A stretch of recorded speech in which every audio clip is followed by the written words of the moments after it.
करुण रस। इष्ट व्यक्ति या वस्तु की हानि, बंधु विनाश, प्रेम पात्र का सदैव के लिए वियोग, धन की हानि आदि से जब शोक नामक स्थायी भाव परिपुष्ट होता है तब करुण रस की निष्पत्ति होती है। यद्यपि दुख का अनुभव वियोग श्रृंगार में भी होता है, लेकिन वहाँ मिलने की आशा बनी रहती है। अतः जहाँ मिलने की आशा पूरी तरह से समाप्त हो जाती है वहीं करुण रस होता है, अर्थात प्रिय वस्तु या व्यक्ति सदा के लिए बिछुड़ जाए। कविता में करुण रस का बहुत महत्व होता है। जीवन में दुख या शोक की संवेदना बहुत गहरी और तीव्र होती है। करुण रस मनुष्य को भोग भाव से साधना भाव की ओर प्रेरित करता है, साथ ही जीवन में सहानुभूति का भाव विस्तृत करता है। उदाहरण देखिए, एकाएक अर्थी पर माँ को पड़ी देखकर जीजी की गोद से कूद पड़ने के लिए करके करुण रोकर लगाने लगी पूरा जोर, जाते हैं कहाँ वे अरे माँ को लिए। अर्थात इस कविता में दिखाया है कि माँ मरी पड़ी है, माँ को अर्थी पर लिटाया गया है और लोग उसे लेकर जा रहे हैं। छोटी बहन बड़ी बहन की गोद में लेटी हुई है।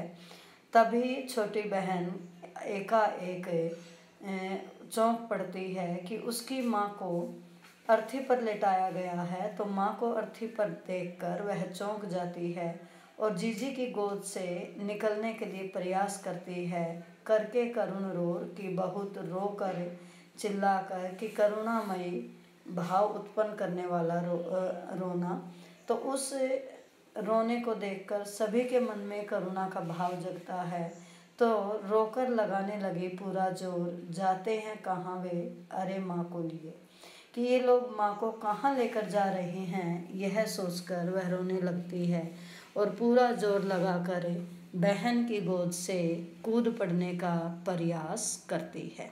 तो यहाँ करुण रस स्थायी भाव यहाँ शोक है, बच्ची का दुख है कि माँ को अर्थी पर देखकर उसे जो दुख हुआ है, वह जो रो रही है दुख के कारण, या माँ का सदा के लिए बिछुड़ना, यह करुण रस की उत्पत्ति कराता है। अर्थात आलंबन विभाव हुआ यहाँ माँ, और उसका मृत शरीर अर्थी पर ले जाना यहाँ उद्दीपन है। अर्थात उस रस की उत्पत्ति कैसे हुई है कि माँ को अर्थी पर लेटाया गया है, उसका मृत शरीर है और माँ को अर्थी पर लेटाकर लोग अंतिम संस्कार के लिए ले जा रहे हैं, तो ये उद्दीपन विभाव हुआ।